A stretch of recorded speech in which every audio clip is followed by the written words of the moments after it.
In this online lecture, we are talking about isomers. So we're going to cover a few different types of isomers. We're going to give the definition of isomers, then talk about stereoisomers, and then we'll talk about isomers specific to coordination compounds in the octahedral sphere. Okay, so far we've covered the basics of coordination compounds. We've talked about hard soft acid base theory, coordination number, oxidation state. We've talked a little bit about geometry, and we've talked about different types of ligands and nomenclature. So we've covered a lot of different aspects of coordination chemistry so far. What is an isomer? Have you heard this term before? Stop this video for a second, pause it, and jot down what the definition that you think an isomer is. So isomers in a chemistry context are molecules that have the same composition, so the same number and type of atoms, but have different properties. And this is due to different connectivity or differing spatial arrangements. I really liked this example to use Legos to talk about isomers. So there's two main types of isomers. There's constitutional isomers.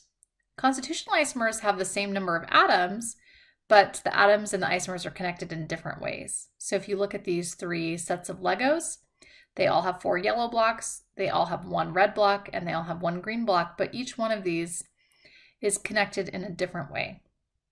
So these are constitutional isomers. Stereoisomers are a little bit different. Stereoisomers have the same number and types of bonds, but they have a different spatial arrangement.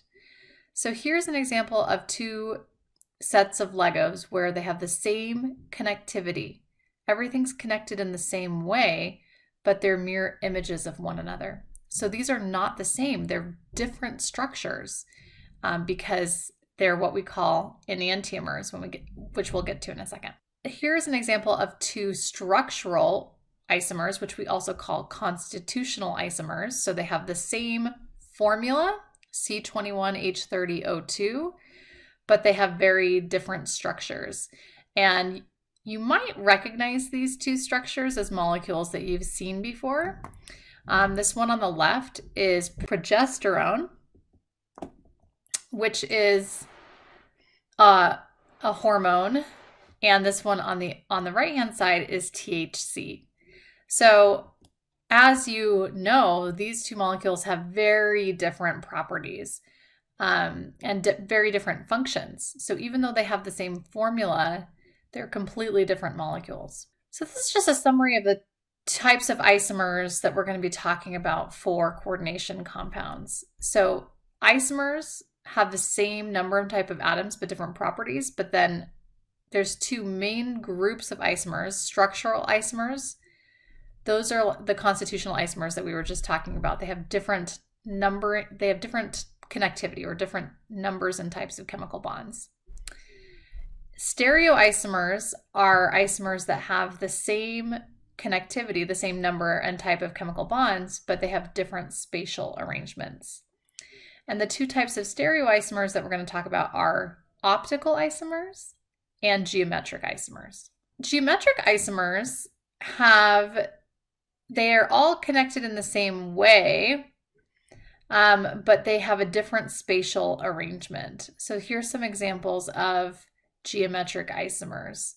So these have the same connectivity, but are arranged in different ways in space. So cis and trans isomers are geometric isomers. Enantiomers are non-superimposable mirror images, and they're also called optical isomers. And there's a few other types of optical isomers like diastereomers, but we won't get to that in this class. You'll cover diastereomers when you get to organic chemistry next year. We use this term chirality to talk about enantiomers because chiral is the Greek word for hand. So your hands are non-superimposable mirror images. That's why you have to buy gloves that are specifically right-handed or left-handed. And when we're talking about molecules that are enantiomers have different physical properties like boiling point, melting point, etc. So even though they have just a slight difference in spatial arrangement, they have different properties. One example of a pair of enantiomers is these 2 enantiomers of carvone.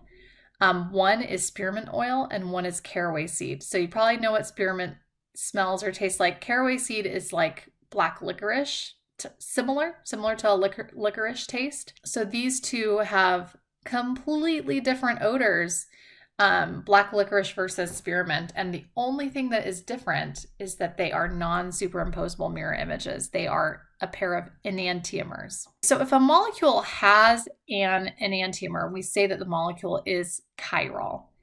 So the way that we determine if a molecule is chiral is if there is no plane of symmetry. If a molecule does have a plane of symmetry, it is not chiral and no enantiomer exists. If you can't find a plane of symmetry, one way that you can check is you can draw out the mirror image, rotate it 180 degrees, and then determine if it's superimposable. So hands do not have a plane of symmetry, so therefore they are chiral. Just really quickly, in a lab, the way that we distinguish between different enantiomers is enantiomers, the reason why they're called optical isomers is if you have plane polarized light, optical isomers will rotate plane polarized light in different directions. And so we can distinguish what optical isomer we have based on the way the optical isomer rotates plane polarized light. Okay, so we can apply these concepts of isomerism to coordination compounds. Both of these coordination compounds are tetraamine dichlorocobalt-3. Here you can see that the chloroligands are on opposite sides of the cobalt, and here they're on the same side or 90 degrees apart, where over here they're 180 degrees apart. So we call this the trans isomer and the cis isomer. In fact, if we were naming these,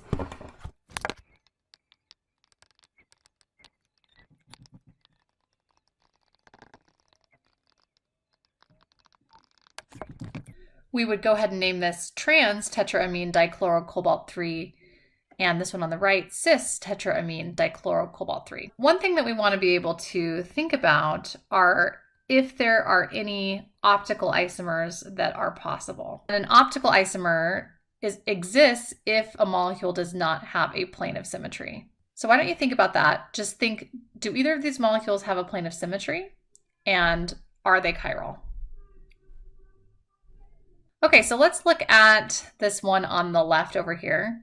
You can pretty easily see that this plane right here that's bisecting your amine ligands is a plane of symmetry. This chloro ligand can reflect onto itself. So this one is not chiral.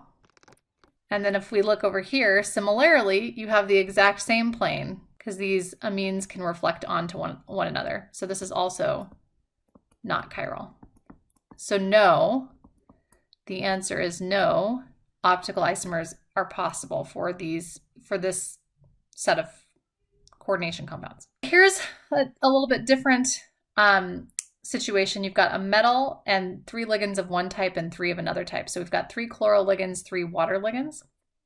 These are 2 different geometric isomers. This is called the FAC isomer and this is called the MER. So this one on the left is called FAC because your chloroligands are on the face of an octahedron. Over here we call this the MER isomer because the chloroligands are along a meridian of the octahedron. Same thing, let's go ahead and stop, and I want you to determine if any optical isomers exist for either of these molecules. Again, with both of these, you have planes of symmetry. This plane right here that this is pointing to, this mirror plane, is a mirror plane for each one of these that everything can reflect onto itself. So no, neither of these are chiral. So not chiral. So let's just do an example really quickly. Here's a compound, diamine, diaqua, dicyano-cobalt-3 chloride. And the question says, how many geometric isomers exist and are any of the geometric isomers chiral? So the way that I'm going to write this out, I'm going to write my metal in the center and then I'm going to just draw. So we can have a situation where, and I'm just going to call the ammonia ligand N, the water ligand O, and the cyano ligand C, just to make things simpler. We can have one situation where they're all trans. We could have another where they're all cis. this situation where your amines are trans and your cyano and waters are cis, or you could have one where your cyanos are trans and your amines and waters are cis.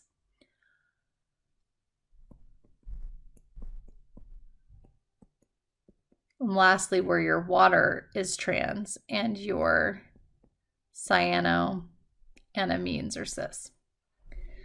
Okay, so these are our geometric isomers that exist. And we need to look, do any of these geometric isomers have an enantiomer, a non-superimposable mirror image?